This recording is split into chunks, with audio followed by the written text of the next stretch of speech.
Salawat dan salam kepada kita peruntukan kehadiran kekasih Allah Rasulullah Sayyidina Muhammad SAW bersama keluarganya, para sahabatnya, dan kepada kita semua umat Islam yang setia kepadanya sampai akhir zaman, yang telah menyingkap kabut kemusyrikan dan kemunafikan. Akhirnya Rasulullah membawa kita ke alam yang terang benderang, minaz zulumati ilan nur. Allahu Akbar, Allahu Akbar, Allahu Akbar, walillahil hamd.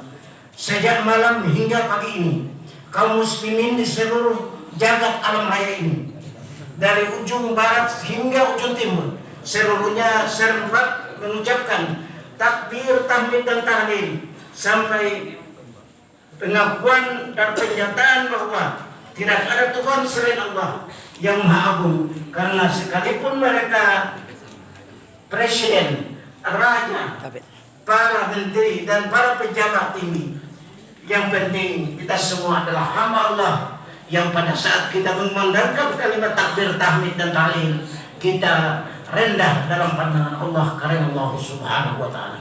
Kita adalah umat yang memang sembah dan penyembahan kita, permohonan kita hanya mengharapkan ridha dan rahmat Allah karena Allah Subhanahu wa taala. Hadirin kaum muslimin, pelaksana salat Idul Fitri rumah Allah Al-Azhar yang dimuliakan Allah dan semoga diberkahi Allah Subhanahu wa taala. Suara takbir yang serempak diucapkan umat Islam membahana di seluruh pelosok jagat alam raya, masuk ke dalam dada manusia. Kalimat ini tidak sekedar ucapan dan ungkapan tak bermakna, tetapi telah menjelma dalam kehidupan manusia. Karena dampak kalimat takbir ini tidak hanya diminati dan dirasakan oleh umat Islam, tapi umat yang lain mendapatkan manfaat daripada kalimat takbir, tahmid dan tahlil. Bapak-bapak dan saudaraku, ibu sekalian, jamaah salat Id yang dimuliakan Allah dan semoga dirahmati Allah Subhanahu wa taala. Di dalam perjalanan Ramadan yang telah kita jalani dengan iman dan kesabaran, kita melakukan seluruh ibadah tanpa pamrih, tanpa mengharapkan pujian dari siapapun. Yang kita harapkan dari Allah karena Allah Subhanahu wa taala adalah ridha-Nya, rahmat-Nya dan ampunan Allah Subhanahu wa taala, sesuai kehadiran Ramadan sebagai syahrul rahmah, syahrul maghfirah dan syahrul itqum minan nar. Bapak-bapak dan saudara sekalian, para jemaah salat Id yang dimuliakan Allah dan semoga dirahmati Allah Subhanahu wa taala.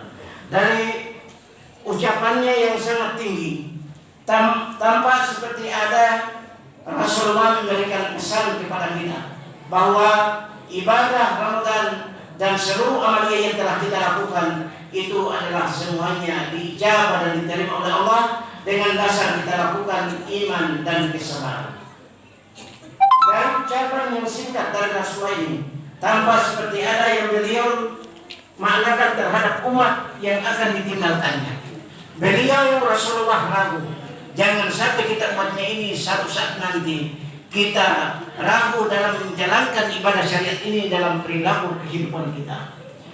Khawatir beliau meninggalkan jabatannya, kenabiannya, meninggalkan harta kekayaan, meninggalkan istrinya, atau ia khawatir karena akan meninggalkan anak-anaknya, jabatannya.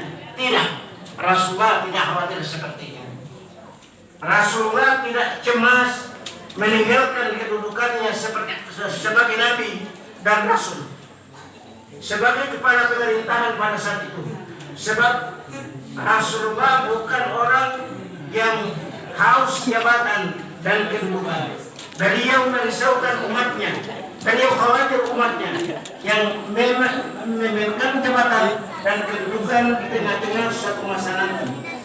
Dan tentu karena jabatan dan kedudukan terkadang menjadi penyebab putusnya silaturahmi dan putus hubungan manusia dengan Tuhannya. Karena kedudukan manusia bisa merupakan Tuhannya, karena kedudukan manusia berarti mengendalikan akidahnya, karena kedudukan barang haram bisa menjadi halal, karena kedudukan curi yang jelas haram dikemas menjadi sumbangan, bahkan hal-hal yang sifatnya haram menjadi haram. Inilah khawatirnya kita pada saat dia Idul Fitri terakhir dengan umat Islam di kota Madinah Munawwarah pada saat itu. Kaum muslimin, para jamaah salat Id yang Allah Al-Azhar yang dimuliakan Allah.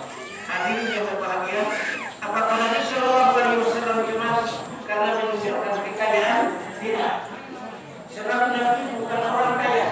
Bahkan Nabi dikenal sebagai Abawal Masakin, ayahnya orang-orang miskin. Bapaknya orang miskin. Yang dirisaukan Nabi Sallallahu Alaihi Wasallam adalah umatnya yang telah ditunggangi dan ditundukkan oleh harta kekayaan, hidup dan matinya semata-mata untuk kekayaan dan jabatan. Inilah khawatir dan risaunya Rasulullah terhadap kita umat. Sehingga lupa beribadah kepada Tuhan. Rasulullah risau meninggalkan orang yang kekayaannya dijadikan sebagai tameng dalam kehidupan dan menganggap remeh tetangganya, menganggap remeh saudaranya yang seiman seagama. Na'udzubillah min na'udzubillah. Hadirin kaum muslimin yang dimuliakan Allah Subhanahu wa taala. Apakah Rasulullah SAW bersedih karena akan meninggalkan istrinya? Tidak. Karena Rasulullah tahu bukti dan kesetiaan istrinya. Yang beliau risaukan adalah para istri dan para wanita di akhir zaman. Sebab banyak istri yang merasa tidak berdosa apabila berbuat kesalahan kepada suaminya. Banyak istri yang merasa bahwa ia sama persis dalam segala hal dengan suaminya, bahkan merendahkan kehormatan suaminya di mata orang lain. Na'udzubillah min dzalik. Maka untuk keluar